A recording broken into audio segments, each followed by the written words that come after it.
Mga viewers at supporter ng EDSI.NA umaasa na sana magkatuluyan sila. Parang matutupad na yata ang kanilang inaasam. Pag-uusapan natin yan maya-maya lamang. Bago ko ipagpatuloy ang maiksing reaction video na ito, hiling ko lang na patapusin ang panonood nito para malaman ang nilalaman nito, at kung bago ka pa lang sa munting channel na ito, paki-subscribe para lagi kang updated sa video ng mga kalingap.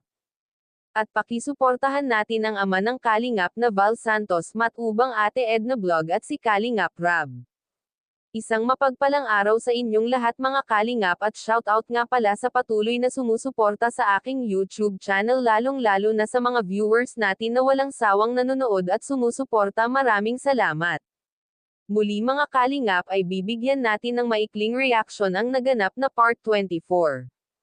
Dito nga sa tanong ni Kalingap Rab ay makikita natin kung ano ang nararamdaman ni Bianzi at Edo.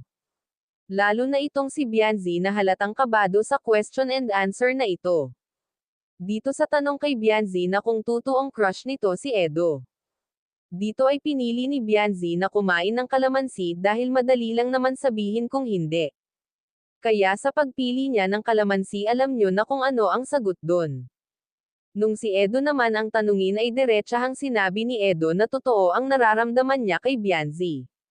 Dito nga sa pangatlong tanong ni Kuya Rab kung naniniwala ba si Bianzi sa age doesn't matter.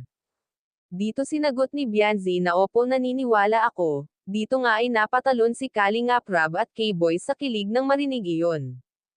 Dahil alam naman natin na malaki ang agwat ng edad ng magulang niya.